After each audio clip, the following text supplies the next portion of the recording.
This is Dan Jurgens, and if you want to have a good time, keep listening to the Krypton Report. Jason J. Lewis, the voice of Superman on Justice League Action, and you're listening to the Krypton Report. Hi, this is David Patrick Wilson. I played Superman, Clark Kent, in the television production of It's a Bird, It's a Plane, enjoying every minute of being right here on the Krypton Report. Look up in the sky, it's a bird, it's a plane.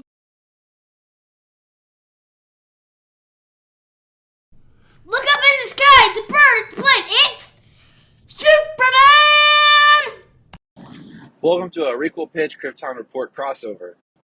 I kind of pitched this the other day during an episode of Krypton Report, but, we're inundated right now in the new Superman movie, not Supergirl, and James Gunn said that he's looking at doing a Jimmy Olsen spinoff. Okay, awesome. Here we go. I think the Jimmy Olsen spinoff should be a 6-episode miniseries. The first episode, you get all the cast back. Maybe Clark and Lois are in there just for a scene. You definitely get Perry, get Lombard, get Kat, get Ron Troop. And we see the Daily Planet, we see them all together. They each get a scene or whatever, especially with Perry. Jimmy gets an assignment and then leaves. And then the next episodes are all Jimmy Olsen on his assignment, figuring out, maybe it taps into the Jimmy Olsen's dad type past like we've seen in the Triangle Error. Maybe it's Jimmy, and then throughout it, he calls back to the planet, maybe he interacts with Lombard. Troop would be great because he got nothing in the movie, or Cat Grant. And then the last episode is he comes back to the Daily Planet and we see some of the cast again. Just kind of really filling out that world, that character, his story. But since we probably couldn't get a full Daily Planet series spinoff, especially with our Lois and our Clark, I think that would be great, having them at least in an episode, would be awesome. The other one they announced was Mr. Terrific. I think Mr. Terrific, if we take this, he leaves the Justice Gang. We find out that he was part of the Justice Gang because it's something to do with him trying to start Holt's company or whatever, or Maxwell Lord. He needed to look into Maxwell Lord. Maybe Maxwell Lord did a hostile takeover and bought out Holt and doesn't realize that Michael Holt is Mr. Terrific. Don't know all of his history, but let's explore that. Why is he working for Lord? Why? What is Maxwell Lord's role in all this? What's his history? I know that there's been different comics. I know there's a current new Mr. Terrific comic, but let's find out some more about him. What exactly, in the context of the story, is the fair play about? I feel like Superman, this movie, left a lot of questions, and I'm surprised there's not I can't even say it right now, other materials that's filling out this world. I don't know why we're not getting prequel Justice Gang comics or Justice Gang stories. We got the Welcome to Metropolis little book, that junior novel, and Mr. Terrific was appeared in it, which I like. But there wasn't a whole lot in there of really depth. And I just feel like you could really be filling in the gaps with some of this stuff. Because who knows when we'll get these characters in another movie. Now we know Peacemaker's coming next month. And we're supposed to be getting at least a cameo, small scene between the Justice Gang members and Christopher Smith. So we'll see.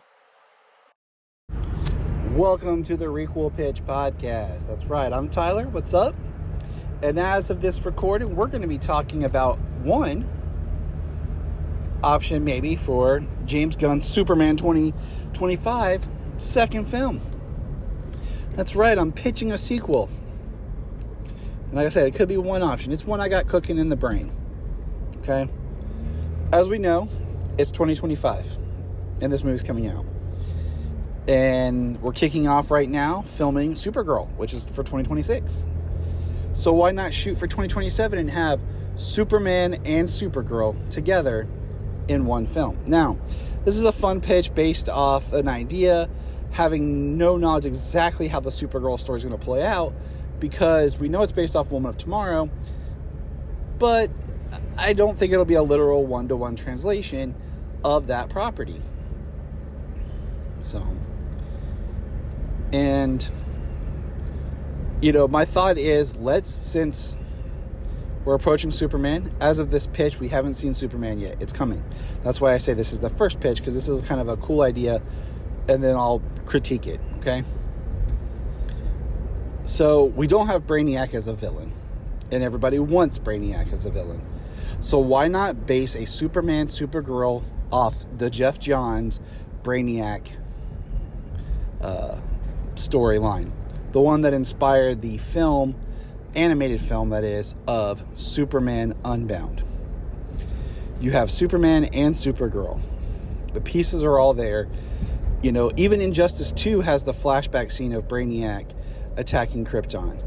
And that's how you would open the film, was Brainiac attacking Krypton, a young Kara. You could even have Kal-El escape at the same time, and it's right after Brainiac takes Kandor, the planet explodes. Boom. Retweak the origin for you, James. Okay?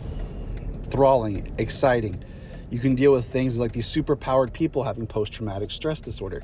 And one of the best was in Superman Unbound. And it's been a while since I've actually read the comic, so I can't tear apart the two right now. There are differences in the story beats and how it plays out. And, of course, I would want the adaptation because I don't want a one-to-one translation. But the idea is, one of the best lines is, Supergirl states how powerless she felt, but now on Earth she has powers to fight back. And I think this would be the best story to have our team up of seeing Superman and Supergirl with Krypto together. Something that we've all want to see.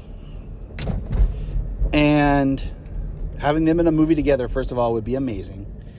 But then we get to factor in Brainiac, the villain that we've all wanted. So how cool is that, right? And I mean, there's not a whole lot to pitch because the story's there, because they're both in the story. You know, I think the biggest thing's going to come about how we approach Supergirl in it, because having not seen Woman of Tomorrow, and I'll probably revisit this, we don't know if she's been to Earth, her history with Earth, or if, you know, everyone speculates that she'll be some sort of post-credit scene in Superman. And I wanted to kind of do this pitch idea before seeing the film. And I think that's what's important, is to get the idea out there.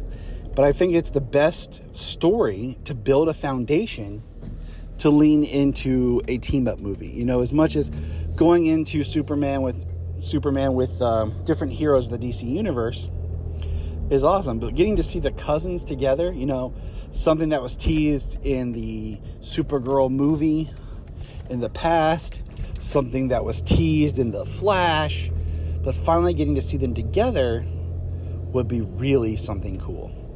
Now, it would be even more neat if there's some way we could get a Superboy, but that's probably asking too much. You know, but seeing Supergirl and Superman together, that would be something pretty cool. And Brainiac, the villain that we all want and need, would be pretty amazing. But that is my pitch for now.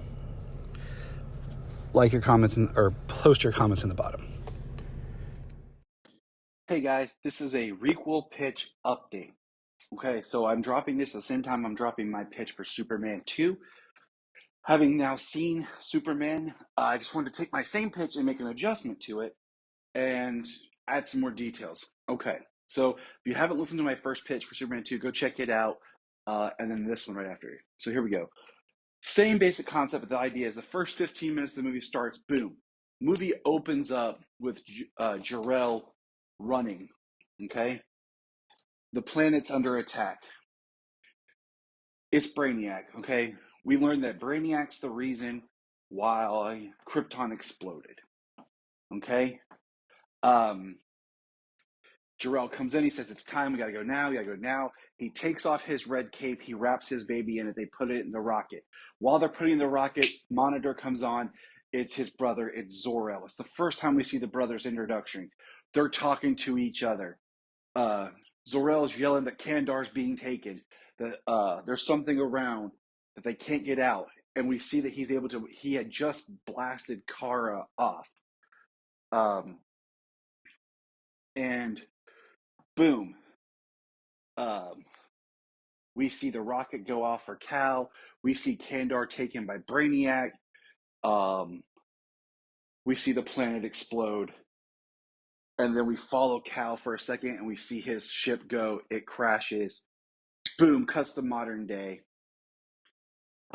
We see Superman stopping either like a natural disaster or maybe something like downtown, gun shootout, bank robbery. We meet Maggie Sawyer, Dan Turpin as he helps the police. Goes back to the fortress. Kara shows up having just finished her adventure in her solo film. What we learn is Brainiac's been on Earth for a little while. He arrived and he's taken like one of his pod type forms where it's basically a nanovirus that's infected a person that he's operating through while his ship is on its way to Earth. And that person's infiltrated the government and actually has been working with Lex, who's in Belle Reef. Then it follows the same basic plot line as before. But then what we do is what we learn in this is Cal and Kara are able to go into Kandor when they get on Brainiac's ship, meeting Zor-El. Cal gets to meet Zor-El and talk to him. Zor-El is then able to access the video file of Kal-El's parents, and he sees the truth. And it was because of Brainiac's technology that we didn't know about that was actually there in the first film that actually made the video authentic, and we learned the true message of what his parents said to him when he was sent to Earth. Kind of pulling a thread of how we ended the first film with him basically making his own choices, but in this one we learned that Jor-El and Lara did send him to be safe and to use his abilities to help people. And he learns that through Zor-El. Now, I know that Zor-El is supposed to appear in Supergirl, so I might have to retweak this after Supergirl. But that's my update to Superman 2, my pitch. Enjoy. Welcome to the Requel Pitch podcast. I'm your host, Tyler, the Superman of Blue. Excuse me for that cough. Yep, I'm getting over it. I'm making this pitch early on because one of my things is I want to say my thoughts before too much information comes out. And before you're like, Tyler, you're already pitching the third movie in this trilogy of Superman films? Well, yeah. And here's why. This comes from two things. One from my daughter, one from a quote from James Gunn. James Gunn recently stated that certain projects that they had announced they were working on for DC are kind of reshuffling and working on. One being The Authority. And he said, in a world with the boys, it's kind of hard to really find a place for The Authority. And I thought about that. Now, my daughter, the other day we were filming something, and I said, just go grab me a comic book off my shelf. Well, she went in my box, grabbed one, and it was the first issue of Superman and the Authority by Grant Morrison. So I thought about it in this sense. Superman 3 is Superman versus the Authority. And I think, because of what James Gunn said, and based on that book, I think you make the Authority because you're already introducing the Engineer. And that's really why we're using more of this idea of the Authority. But in that Superman and the Authority, Manchester Black is in it. And you make the film based off at the heart of it, whatever happened to the Man of Tomorrow, or not that, sorry, whatever happened to Truth, Justice, and the American Way, or the animated Superman versus the Elite.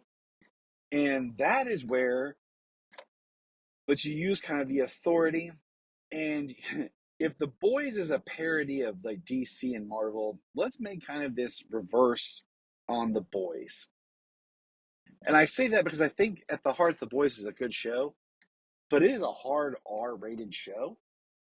And I know that there are people who would like the message and the ideas that's presented there, but do not like the presentation.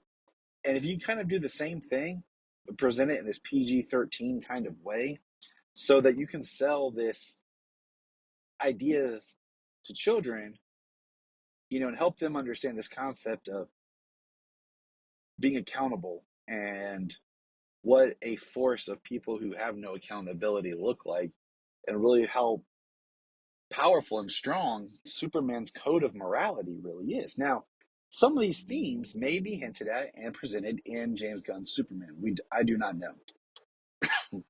But I'm just saying you kind of blend the authority and the elite together as one kind of idea entity. We know how they take comics and they mix them and they make them different for film, and it's not always a one-to-one translation. So, you do this story, and I will probably revisit this pitch as we progress with James Gunn's Superman the Universe, because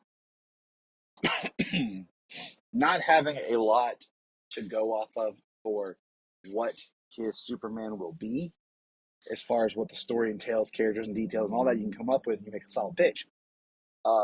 Much like, my pitch for 2 was based on the idea that they're already doing a Superman and a Supergirl, and we have not got Brainiac, and my idea was to do that story for the second movie and make it a Superman and Supergirl movie.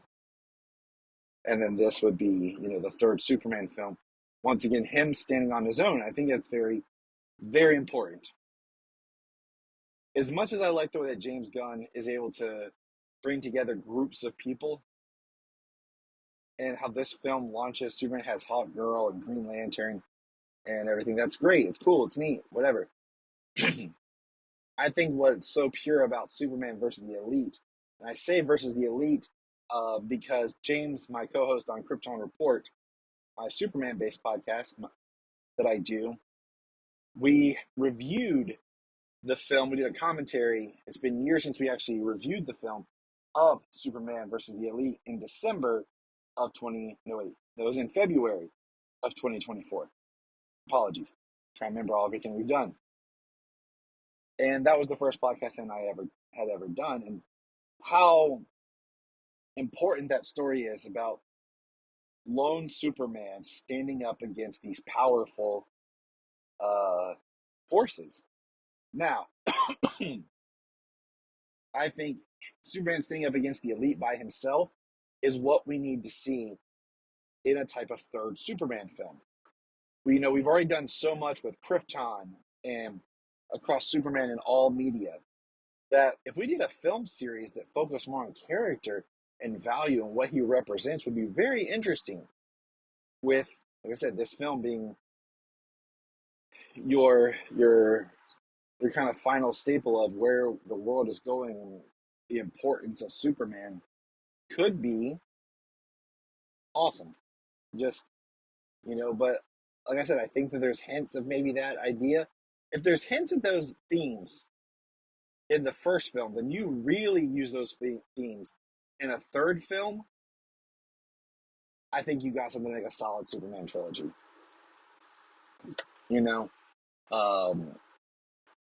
And you get to have more characters by having the authority in there. And like I said, you mix it with a Manchester Black, maybe the Engineer returns, bring in Midnighter. I wouldn't do Apollo, maybe tease Apollo. I feel like his powers are too much similar to Superman's, and not sure, but I'm not sure who my team would be at this moment. Because I could see it being very much the way Marvel, as of this recording, we're preparing for the release of the Thunderbolts here in a little over a month and a half, whatever. And my buddy Brian is, he's like, oh, that's not really the Thunderbolt team. That team, there's a lot of people who are on the Thunderbolts. This was the original team. And I get it. This is the MCU version of the Thunderbolts, where they've taken these characters they've created and put them on a team. And I kind of see that a little bit, how we could get the Authority, where we have characters who are in the comic, the Authority, but then we have characters who have been introduced or are characters of the comic universe that we want to put in here that fills a certain type of, not demographic, but ideology, that you put in there. What does each one of these characters represent? So I think you have the foundations for a really good film there. Now, the only other thing I would say with the development of this new universe, I wouldn't mind seeing a Justice League film before the third Superman film. And this isn't going back towards like the Marvel model or anything, but let's think about the forgotten film Iron Man 3. Iron Man 3 was about putting Tony back into like the cave and kind of Tony relying on his wits and his ability. You have Superman with a team, which is the Justice League, do some battle, and then he has this team of friends, and then you have him on his next time we see him, it's back to him just by himself.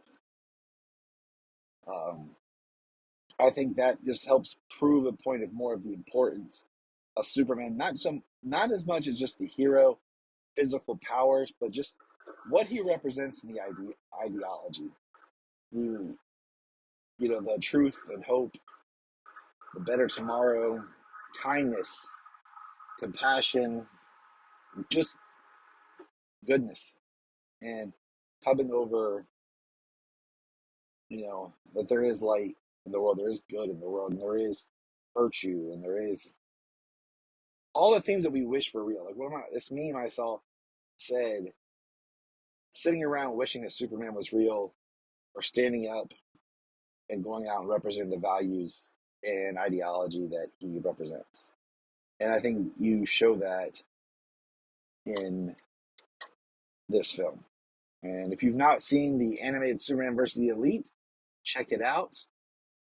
If you've read the comic that it's based off by Joe Kelly, Whatever Happened to Truth, Justice, and the American Way, read that. There are differences. It has been a while since I've read that, so I do need to revisit it to further this pitch. And of course, I would streamline a little bit. There's some things in the Elite, like with the interdimensional ship and stuff they have. I kind of would cut that out. I like this really mix of the sci-fi element is Superman and the characters with powers, but it feels real and down to earth because they are, on our planet, and there's not like spaceships and things like that as well. But that is my pitch for Superman 3 of the James Gunn universe. Superman versus the Authority. And yes, I would put versus in there because it is a battle between not only physically, but of the moral consciousness of people. So that's my thought. Let me know in the comments below. Going to get this out and enjoy Superman. Check out Krypton Report. Let me know your thoughts on the new film or just anything in general. And if you have an idea for a sequel or a pitch or a movie that you're like, man, what I'd really like to see, send me an email, jtypatrick@gmail.com, or just leave it in the comments below. Hello, everybody. Welcome to another pitch in the car, part of the Requel podcast series here on my YouTube. I'm just sitting here thinking about Superman, and the movie's coming out, and on my base podcast, the Krypton Report, James and I years ago did a pitch for what our Superman sequel would be, and this was right at the time of BVS, before Justice League, and our pitch was on what could have been in between BVS and Man of Steel. And I've hinted at this pitch over time of what my Superman movie would be. Now, with James Gunn's new film approaching, I just thought I'd go ahead and pitch my idea just to get it out there and talk about it. So here we go. We know that James Gunn's film is not an origin story. When it was originally discussed and pitched, it was Superman Legacy, which I like the idea of that title because I just feel like it gives it some sort of, reboot. But at the same time, my pitch for a film was always just Superman, because we all know that the first film with Christopher Reeve was Superman the movie, and it's often referred to as either Superman the movie or Superman 78. Now the new film is just Superman, and it's also being, Superman 25, and I feel like it's hard sometimes to just say Superman, because it is the name of the character. Like, we'll throw it over, like Batman has been called, Batman 89. Even though there's no other movie named Batman, it's just in the, the discussion, 89 or Batman 89 is taken over. And then we have the Batman, which is fine because the distinguishes it. Now, the Superman would not work. But I always, if I'm going to do a reboot, it's going to be titled Superman. Plain and simple. So that was my operating name title for a while. But my idea is taking from two of the most popular, more current continuity and non-continuity, I guess, depending on where you're coming from, origin books. Being Superman Birthright and Jeff Johns' Superman Secret Origins.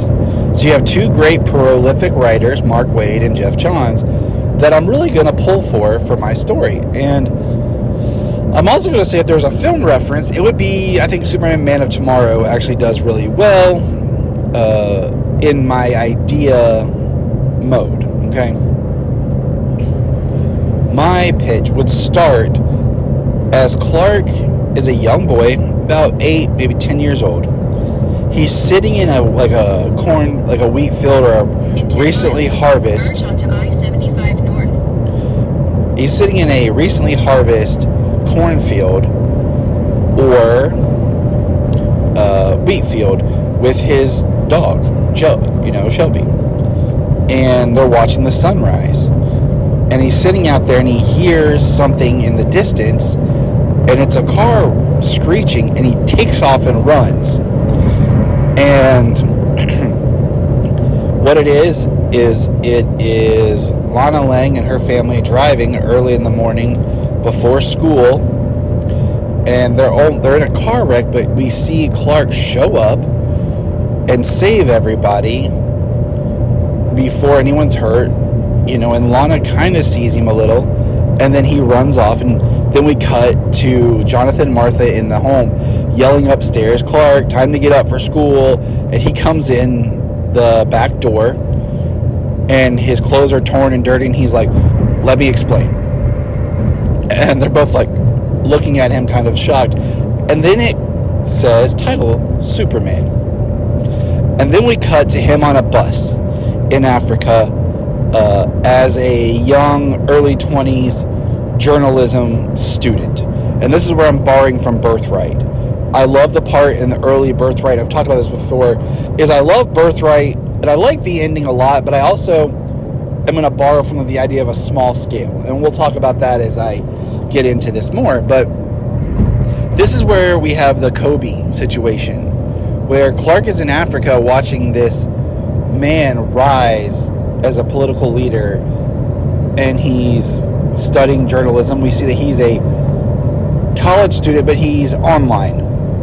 I really think that with today's technology, I think Clark being an online student gives him a little bit of an anonymity and a little bit of detachment too.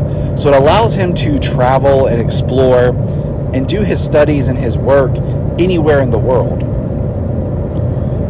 And we see him corresponding and writing for freelance for different papers and the school paper and things, and sending articles in, and especially what he's covering here. And the scene would play out much like it does in the book, with Clark witnessing the horrible assassination on Kobe, and it really ignites in Clark this stronger desire to step out and do something more, because here was just a man who was standing up, knowing that he was, in debt, and he could be murdered, and it happens, and Clark kind of reveals his powers and stuff during when Kobe, is shot, but Kobe, hits at, hey, save other people, and Clark does it, and then through Kobe's death, the people are able to rise up, overthrow the warlord, and it's Kobe's sister that takes on the mission. Then Clark returns to the farm, and while returning to the farm, similar beats like Birthright, where he starts, he is approaching graduation and he's looking for a job. Both the Kents would be alive, throw that out there, and he's trying to decide how he wants to help people. And he wants to help people, and he's going to go to the city, and it's him, his dad, and Martha, on the farm, talking about how to disguise, how to walk, posture, the glasses, the hair, everything he does. And that's how they start to develop his disguise. He'll also have a run-in with Lana Lang, and it'll pull a little bit from Superman for All Seasons, with their conversation about her once she knew, and about the history of how Clark and Lana were always best friends who were attracted to each other, but just couldn't make it work. There was always a little hesitancy, but they have this deep feelings for each other. And Lana was the first person he ever told about his powers, and she helps, talk to him about his future plan of what he's going to do. So then we go to Metropolis, when we have a little bit, I think, a cool scene of like montage almost, much like pulling this from Superman Earth 1, where we see that Clark is a very intelligent kid, young man, okay? He is smart. He can almost get any job he wants. His grades were high,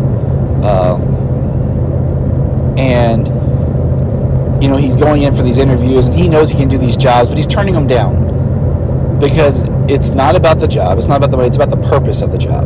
And he has, of course, his journalism degree, and it's hard getting a break in the newspaper game and with news and resource, and we're seeing people that will reflect the modern day situations we have with news and technology. And Clark is trying to get in, and I think it would be great if he meets Jimmy Olsen. They bump into each other, trying to get a story. Clark is there watching. We have kind of our mid-action point where Clark does something to save somebody small, kind of like in Superman or the New Adventure, kind of like in Lois and Clark, when Clark stops the bus, leaves the handprint kind of thing. Something along those lines. Runaway buses are always great for Superman, saving some people, and he's without trying to be seen. And he makes a friendship with Jimmy, and Jimmy's looking for a roommate, and Clark and him start to form a friendship. And then Jimmy, he's working as freelance, trying to sell pictures to the different newspapers. He had an offer for the Daily Planet. They bought one of his pictures. And then, of course, towards the end of the film, Jimmy gets the best perfect picture of Superman, and he leverages that for a staff job at the Daily Planet. And then we would meet, so Clark would then try to go with Jimmy to see about kind of doing the same thing through articles. And that's where we meet Lois. Big brash scene with her and Perry. Lois is, this is where I pull from Superman, Man of Tomorrow, young reporter. Not very well known. She's on her up and up, trying to make a name. She's at the bottom of the barrel. And we get to see that her dad's in town with one of his military soldiers, John Corbin. This is where I pull from the latter half, 1 mile. where he's in town, and this is, like I said, where I pull from Secret Origins. John is kind of the ideal son that Sam has, soldier, military man. But of course, John does have a past. We learn throughout that, he was juvenile delinquent, but he got off with the because of his intelligence and record. He was given an opportunity to either, basically jail or military service. He joined the military at 18, right as he turned 18, and has had an exceptional military record. And we see Lois rejecting John and his, advances that romantic relationship. One thing I always liked in Secret Origins, I do like that the second half, because if you look at that book, the first half is like a Clark story, the Legion, and then it's a Metropolis. But I like the smaller scale. And that's one big thing that I want to hit on in my pitch, is I do not want this big alien invasion. I do not want this big brass battle of epicness.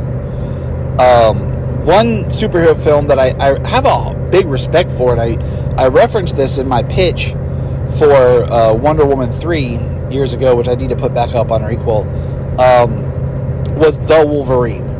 Because it was a personal story and the stakes were smaller, but yet you still felt the emotional and the impact and what needed to be done. So here is what I'm talking about, is we're introducing this superpowered hero. Now if you're asking me, Tyler, what about Krypton? No. I would completely leave Krypton out of my first film.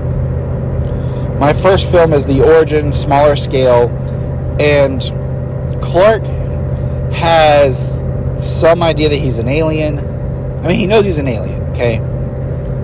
He's had that conversation with his parents. He has the ship. But he doesn't have the fortress yet. He hasn't really plugged into the ship yet, and we'll get there. So Clark is, has a meeting with Perry, and kind of gets the same spiel we've seen in other places with, can't afford it, can't do it, but if you can bring me something, maybe I'll print it, okay? Definitely have my Daily Planet staff. I think that's one thing that Gunn is doing that I'm very much looking forward to. Lombard, Troop, Cat, definitely would have my Daily Planet rounded out. So Clark is now set up there. So he's trying to figure out a story, and he doesn't want to write about himself. As there's whispers of this big save that happened, and Jimmy's talking about it, he's like, I got pictures, and he really didn't get any pictures of anything. So what happens is, on the other side now, is we do have Lex Luthor. I think Lex Luthor is an amazing villain. I think he's an awesome antagonist because of what he represents. I would pull from the idea of everybody looking up at Lex. Nobody looks up in Metropolis except when Lex Luthor is sitting outside his tower. Everyone else, people's heads are down. And when Clark shows up, he's got that wide-eyed country boy in the city looking up and everything. We've seen that in the comics. Definitely going to have that in my film. But I would have Lex as this, he's the faux savior in the sense of, look to me to be saved. We learned that most everything in Metropolis is either owned or part of LexCorp, as he helped build the city of tomorrow. I always thought that using establishing shots and wide shots and imagery from Dubai would be great, because so much of Dubai looks futuristic in their buildings. For Metropolis, to really give it this city is something, because Lex Luthor set up shop there and he has built this city up, and we have to have Lex as the egomaniac and everything he is, to where he is a villain, but the greatest thing is the cat and mouse between Superman and Lex, where so many people of the city look at Lex as the hero, as a great man, and you can't prove that he is doing the shady stuff that we all know that he is, because he's sneaking. His company has been working with chemicals and compounds, and eventually the villain would be Parasite. I think Parasite is a great villain to put Superman as a very kind of humanistic villain, where he has to battle without powers as well as with powers. I liked the idea of keeping it small. Once again, I thought about, again, in Secret Origins, there's Parasite appears and so does Metallo. I like seeding Metallo, and what I would do is I would have Metallo show up, but he wouldn't be kryptonite powered. He would be more just exoskeleton suit Metallo, John Corbin, who would fight Superman, because kryptonite would not appear till the end of the film after, you know what? All right, scratch that. I got this. Kryptonite is discovered because when Clark goes back home, he activates the ship. The ship then gives him the crystals and stuff, and what happens is it activates and creates kind of an energy. The energy pulse makes it so the kryptonite can be is irradiated or discoverable, and we find that Lex in his lab has a bunch of meteor rocks from different things, and it comes alive, and the kryptonite all of a sudden starts taking on a different form, and Lex is experimenting with it and uses it as a power source to power the suit, but then later basically has to use it to power John Corbin after his first battle in the suit, where then he becomes more of Metallo Terminator style. We've talked about this before on the animated series. And, you have your big battle with Superman coming out and fighting Corbin, because everyone's scared of this man, the Superman, who is powerful, and what does he do, and what's he here for? And, we have this, not uneasiness, but no, people aren't sure what to make of him, but everything he does is good. Like when he has his big, the big night reveal where he reveals himself, it's all like a montage of saving different things, much like we've seen in Superman the movie, because I think that is a great, just a great thing to have. But what he does is he goes back home, and when he's there with the ship, he finds, and I'm going to borrow from the New 52. I'm sorry, people, I know people hate this, and I'm going to borrow from My Adventure with Superman. He finds the emblem that recognizes him, his DNA, and he puts it on, and it grows, and he gets his suit, kind of a nanobot alien tech suit. All right, the cape is already there as a cape. It is in his as used as a blanket, and we'll touch on that here in a moment. And then Martha, just like in My Adventure, says something has to break up all this blue, and she makes the trunks. So there's Martha's contribution to the costume. All right, everybody with me? So he has the costume now. He goes back, and he starts acting. He starts being a visual, because the city needs hope. They need someone to believe in. They need something, and there's nothing as great as a helicopter.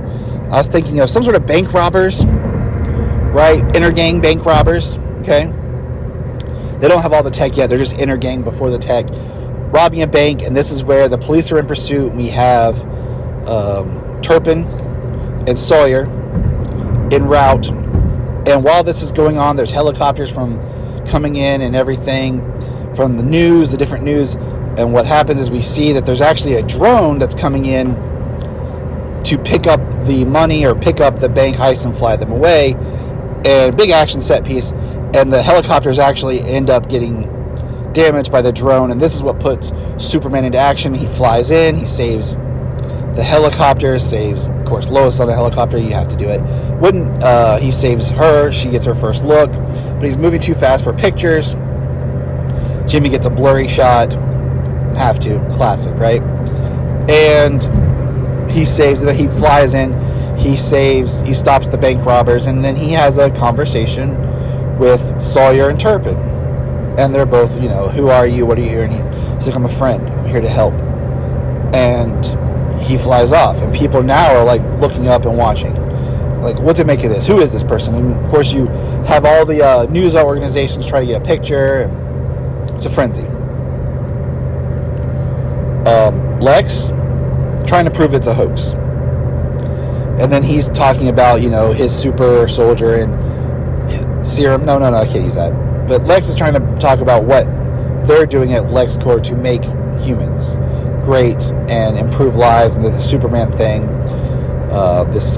whoever the savior is, it's not real. But then through an accident, we have Parasite, and Parasite appears, and Parasite, is Rudy Jones. I like the very, Rudy's a good guy, janitor, just trying to work, tragic figure. And he seeks out Superman because he senses the power. So then we have, Clark gets sick, and there's some awkwardness. Jimmy, I will have, figures it out.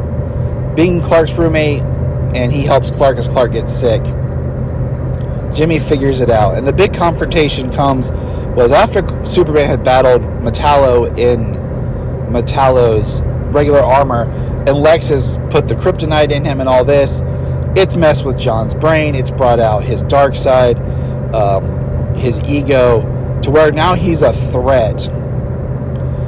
And I would have Metallo. I'm wrestling with this, okay? So don't take this as a finite. But I would almost have that in our third act, Parasite goes for Metallo. And I would do Parasite more, not the creature where he looks like some sort of alien, like xenomorph looking thing, but he looks more like a man who is seeking energy. And I'll play around with the creature design, but Metallo almost killed Parasite by the poisoning of the kryptonite to him, because kryptonite's poisonous to humans.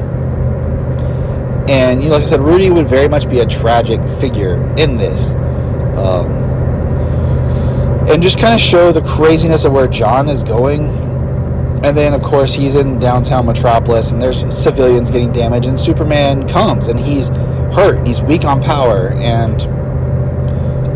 but he still is able to stop Corbin. And he, like I said, he poses for the photo with Jimmy. And we get that. And then Lois names him Superman. And it's in the paper, and Jimmy gets a job. And Clark gets a job as an intern. Okay, Clark gets a job, very minimal, and he's still trying to pitch stories to Mr. White. And then, at the end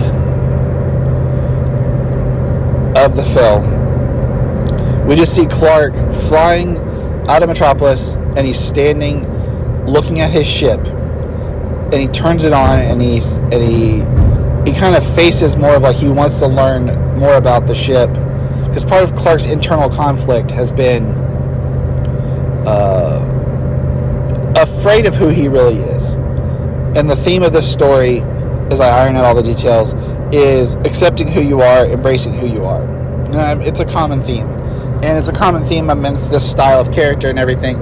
But I think with what Clark's going through, it would work really well.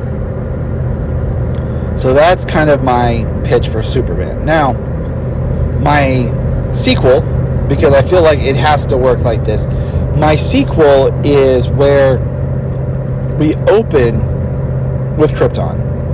We go back, we see Krypton, we see Jor-El, and my second film is my sci-fi adventure.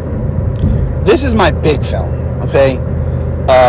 This is where we learn of Krypton. We see the rocket, and to pull from the New 52, we see Jor-El take his cape off that he wore and wrap his son in it. So that the cape that Clark wears is Jor-El's cape. I love that. And send him to Earth. And we see, and this is about Clark learning from the ship in the sequel, the fortress would be built. And this is the one where we have your Kryptonian invasion kind of thing. This is the one where, and it's hard because we have had Zod now on film twice in a very similar storyline. Of course, I don't know what would happen. So I'm torn between the idea of Zod and Brainiac. I want Brainiac in live screen, but I think Brainiac is the scariest villain when you think about how much of our world today relies on computers and systems, and Brainiac can stop all of that and take over everything we have on Earth. And I think Brainiac would be the better villain for the second one. And yes, we will do Brainiac for the second film. And Brainiac comes, and he's already on Earth. He's a businessman also, and it's a company that's trying to take over LexCorp or merge. It's been buying up other companies and is a tech mogul that almost rivals Lex Luthor. And that would be part of like building up this trust for Superman. And then Brainiac comes out as this alien AI device. And you know what? I would even touch on our obsession with AI now and apps. And Brainiac is an app we all have on our phone that we use much like Siri and Alexa. And then it all turns against us. And you have Superman trying to protect, save, and stop this. And like I said, this is just the off the top of my head pitch for the sequel. But I always like the idea of the sequel being more of the sci-fi, big battle, alien invasion type thing. To where, because one of my issues with Man of Steel is, because of how it plays out, you can almost hate Superman because he brought the Kryptonians there. Superman the movie does it right by having the Kryptonians show up in the second one. After that, he's already built goodwill with people. And that's the same kind of beat that I'm going for.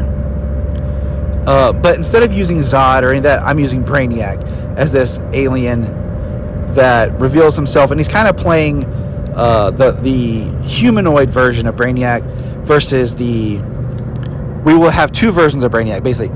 More of like the green biohuman that we've seen recently, like in Jeff Johns' Brainiac. And then more of the just cold robot that we've seen before.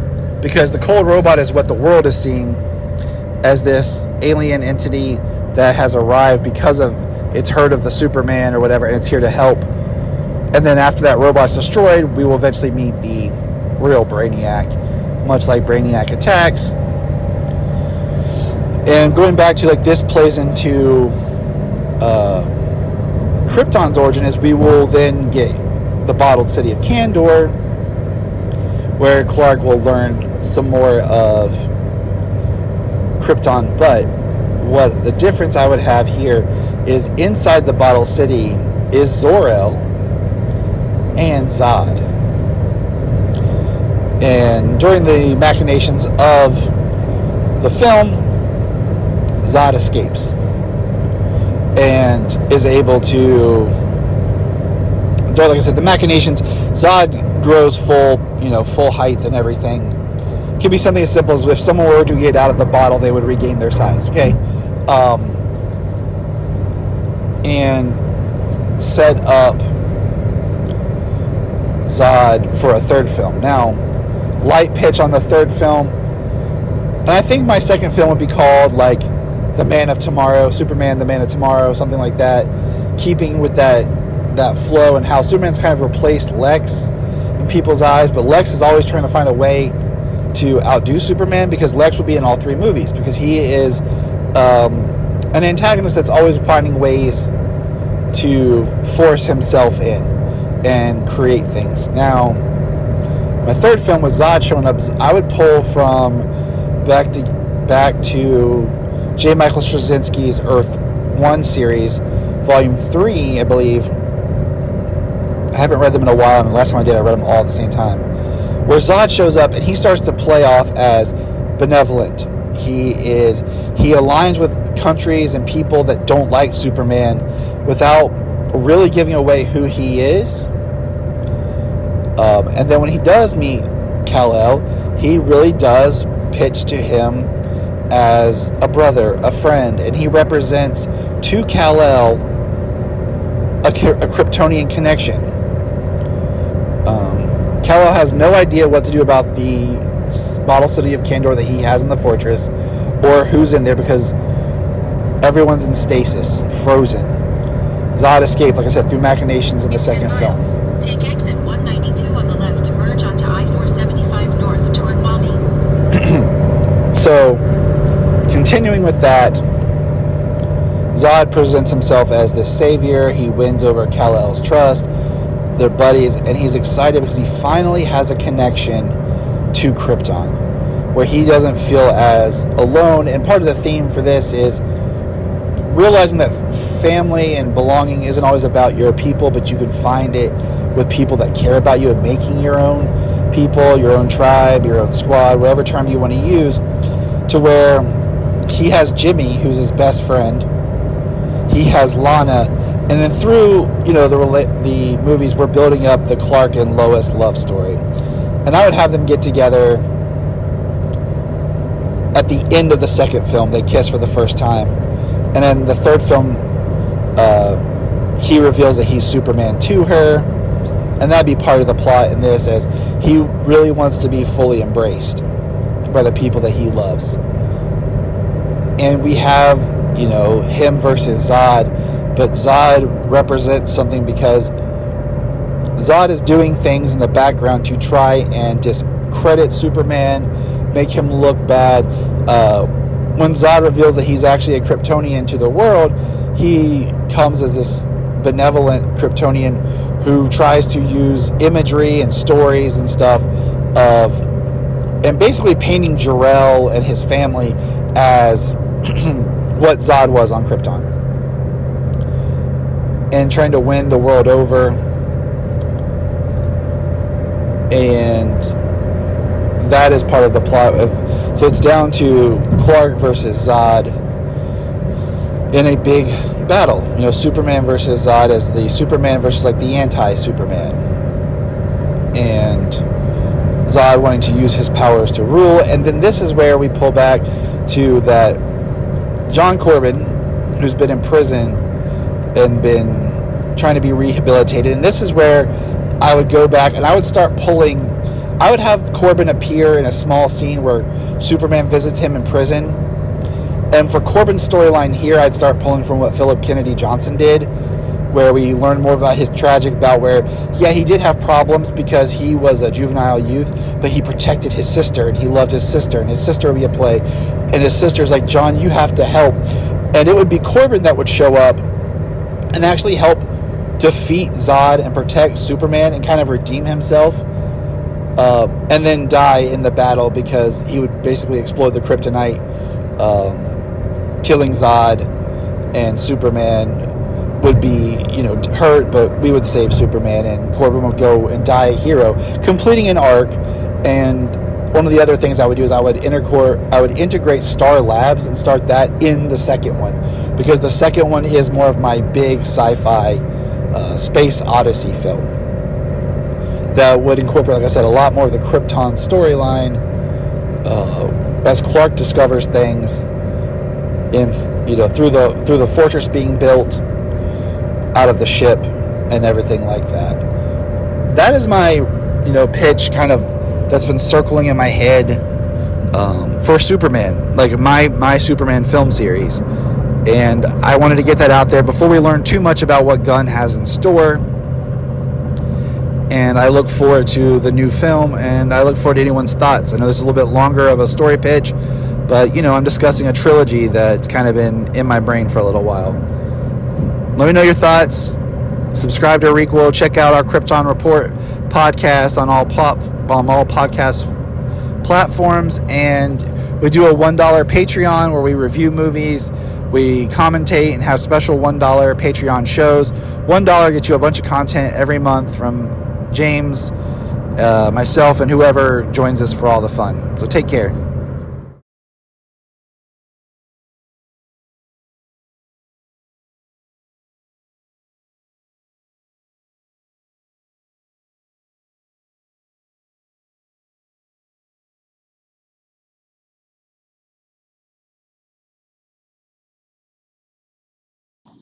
Hello, and welcome to another Pitch in the Car. I'm Tyler. How's it going? Welcome to the Requel Pitch podcast. I am recording this about a year out, but it'll be out in time, and I'm wondering about something, but we'll see. But today I'm pitching something a little different than I usually pitch. Usually I'm pitching films. I think Solomon and I have pitched a game a couple times, but today I'm pitching a book, a novel to be exact. Currently, DC has released two novels that are based on the Batman '89. They are supposed to be sequels and prequels to from Batman to Batman Returns. And there's also the Batman '89 comic, which is weird because it was supposed to be kind of a sequel. But I don't know if it's supposed to be a sequel to '89 or a sequel to Batman Returns. I kind of think of it now as being more of a sequel to Batman Returns, because Catwoman appeared. As of this recording, I have not read Echoes because I was waiting for every issue to drop on the app. But like I said, this is a year out. But I bring this up because there's this resurgence of these novels and they seem to be doing well. And we've also got the Superman 78 comic series. We've gotten 2 volumes of that. The Iron Curtain one I liked better. I don't hate the first one, the Brainiac story, but I don't like the idea of him going into Krypton, to Krypton, and seeing his parents. His parents, no, they died. But there hasn't been any more announcements for either Superman or Batman for a 3rd volume of these comics. So with that, I'm thinking, okay, why not give us a novel that we wanted from the Superman films that would have been, don't just do like Superman quote unquote 5 or whatever, but give us a novel that would have been the meeting of Superman and Supergirl. That's right. In the Helen Slater Supergirl film, you see a poster of Superman, which is just a giant picture of the Christopher Reeve Superman blown up, one of the production stills. And we meet Jimmy Olsen, and Supergirl somehow has knowledge. That's my cousin. And I think you could fill in some of the gaps of like how she knew about her cousin. You could open up with what Argo City went through with the destruction of Krypton and how that all came about. And then it picks up where Superman learns about Kara's adventures, especially from Jimmy. Like you could have a really great scene after your opening of Superman at the Daily Planet, and Jimmy comes back like, "Gee, Mr. Kent, you gotta see this. There's a Supergirl. I wonder if Superman knows about this." And he's like, "Yeah, Jimmy, that's a good idea. Oh, I need to my stomach. I'll be back, Jimmy." And you have Superman meeting Kara. What does that do? Okay. Um, in modern comics, Kara's story has been tied a lot to Brainiac with Superman. Brainiac, I did pitch that film last year as my sequel to 2025's Superman and a sequel to 2026's Supergirl as a movie for them together, kind of this hybrid sequel. But where would the novel go? Now, Supergirl, the film, was done more like a fantasy fairy tale. It is very light and hearty. There's some weird stuff in it. We've done 2 commentaries on it. The last one was great because it was me, James, Jania, and Jamie all watching and doing it together. And it was really fun to do. Now, the novel, if we're taking place, we kind of explored magic. Where would we go with a villain? What is a villain that the Christopher Reeve Superman and Supergirl should fight together? We're all not going to take Brainiac off the table. Done. Even Metallo. Done. Okay? So who is really left that you could feasibly see being done or attempted at this time. Give you a minute to think about it. Okay? Truth is, I don't know the villain yet. I know beats I like of the story, but I haven't figured out quite the antagonist of the story. But I will. But what you can have is you can use Argo City because it's supposed to be an inner space, right? Shrunk, whatever. It's kind of Candor. And you could have Supergirl and Clark, like Supergirl at the fortress with him. And, we had that horrible CGI scene in The Flash of Helen Slater and Christopher Reeve Superman. That, I mean, granted, look, there's been some advances in digital doubles and digital figures and rendering and deep faking stuff, but those just looked straight up like CG. Like, it was bad. And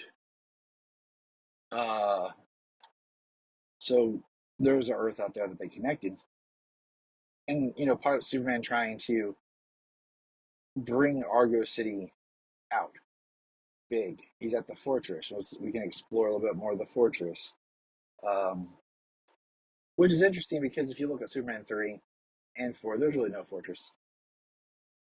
And if you're looking at, like, trying to make everything work in continuity, so you have Superman 78 film, Superman the movie, Superman 2, Superman 78 the 2 books, Superman 3, and Superman 4, kind of making it all one big adventure.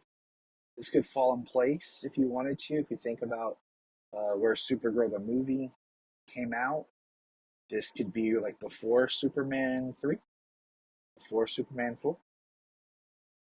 So he's still in the fortress. Martha hasn't passed away yet. That's a thing in Superman 4, is Clark visiting the farm and selling the farm.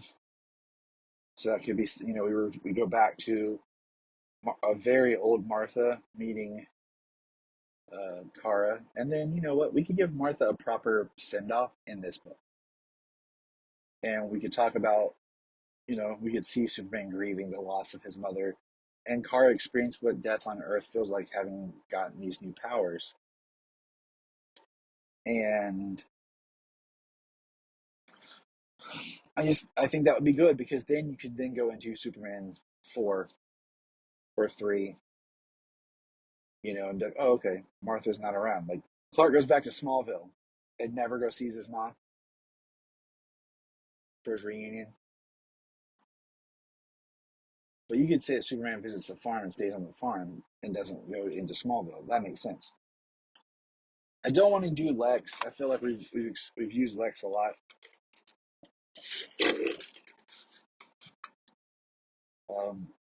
It could be something unique. That's something that could be some sort of monster that comes from the Phantom Zone, because the Phantom Zone is something we explored in Supergirl, not in Superman. And, he's trying to bring Argo City, and he's unable to do so. And Kara is unable to return because the Megahedron thing is not working.